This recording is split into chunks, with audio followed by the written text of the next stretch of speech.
Hey guys, it's Sammy, and I'm here to talk about the book that I read, When Breath Becomes Air, by Paul Kalanithi. This novel is a 225-page autobiography written by Paul, with an epilogue at the end written by his wife. This book is all about a neurosurgeon who gets diagnosed with a brain tumor. I know, how ironic. And all the things that he wants to do with his life and his neurological career before he dies. It also is a great insight into what cancer patients go through all the time.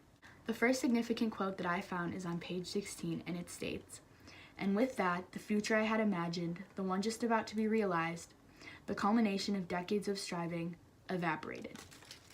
I stopped and paused at this quote, and I thought it was significant because he really worked hard to be the best of the best in his career, and he really did live for neurosurgery.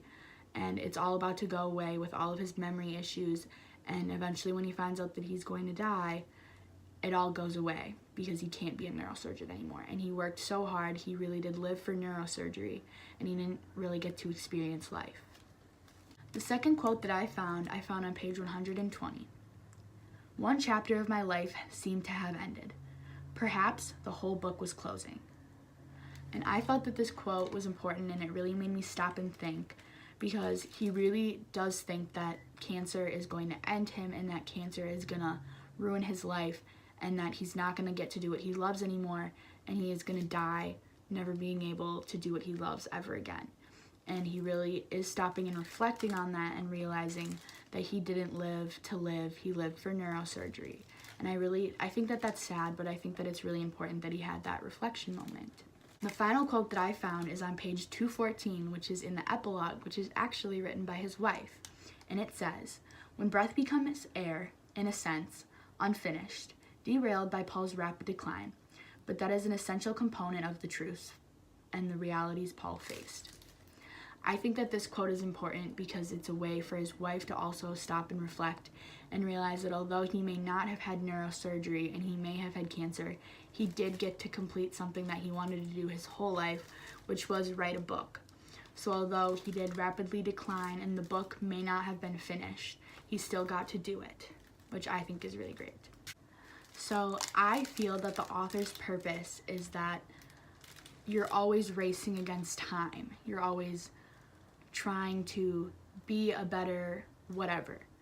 And I think that once Paul got cancer, he realized that, yes, I am going to have to try to do everything I want to do before I die.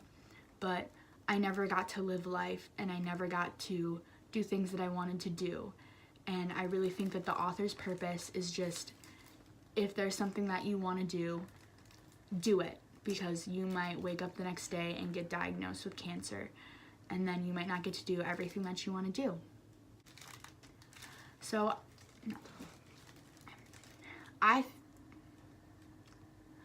feel like Paul's writing style was asking a lot of rhetorical questions, and one example of that is on page 166 when he said, "To be a neurosurgeon, to teach, I didn't know." So he was kind of asking himself a rhetorical question, and that happened a lot throughout the book, and that's just one example of his writing style. I think that everybody should read this book because it gives a great insight into what cancer patients go through all the time, especially coming from someone who removed tumors from people, and then he had a cancer that he had seen other people have, he had seen other people go through. And I think that that was just a really cool experience to read about, and it was something fun to learn about.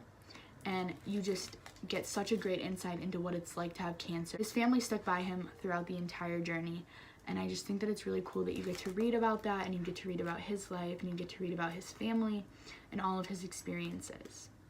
I would give this book a 4.5 tumors out of 5.